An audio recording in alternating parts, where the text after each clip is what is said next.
Už jeden?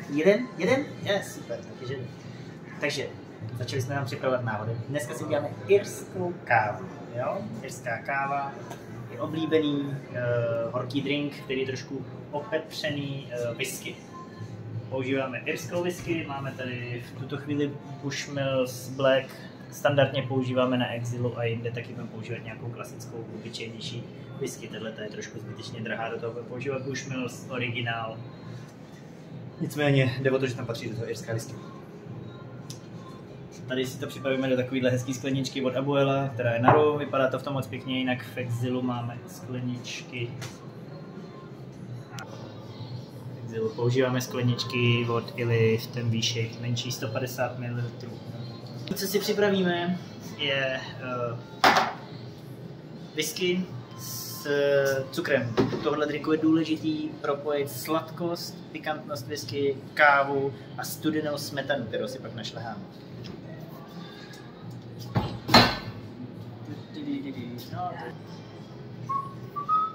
Whisky si můžeme zahrát rovnou v té skleničce. Máme tam 2 centilitry, to znamená malý panák.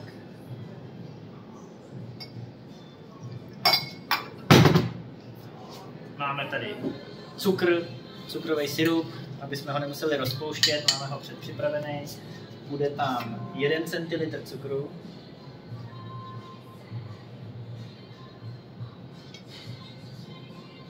Rovnou do té whisky.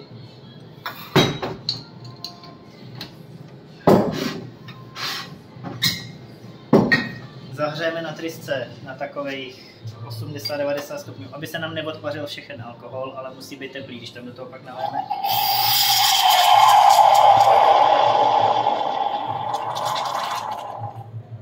Jak nám to začne se blížit do bublání, tak to vypínám.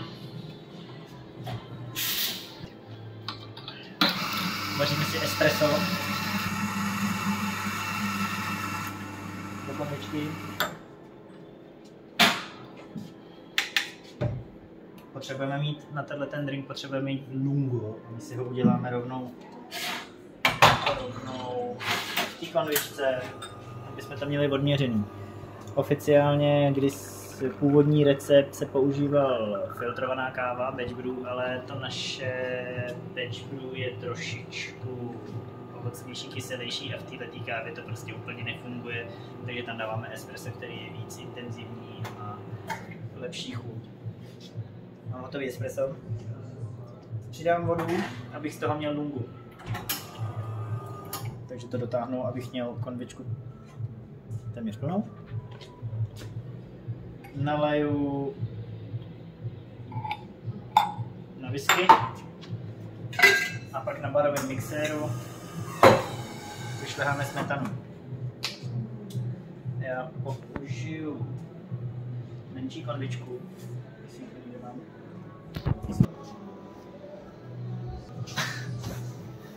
Já použiju menší, jedeme, tohle to nejlepší, jako když tam jsou nějaký jedeme.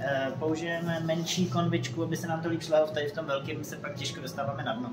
Dám si tam 5 centilitrů přibližně.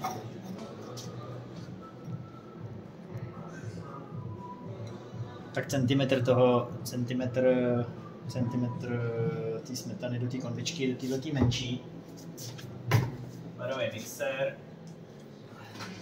Tady ten musím zmáčknout tu pojistku nahoře, aby se mi roztočil. Můžeš takto zabrat tam dovnitř. A našlehávám to pak jenom chviličku.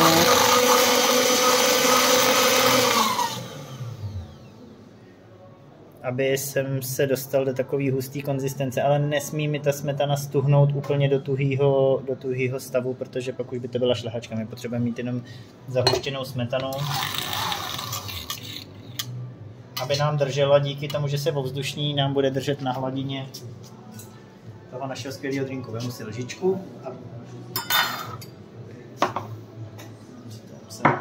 přes tu lžičku, kterou si dám nad hladinu,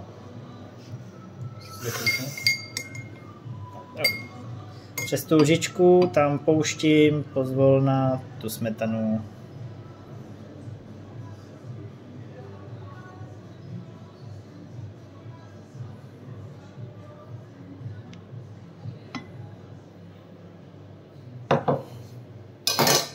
A navrch ozdobím 3 zrnkama kávy.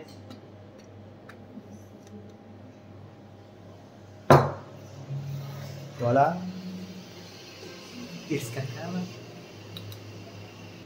Zrovna máme to, tam mají zatím zrovna košník na ty.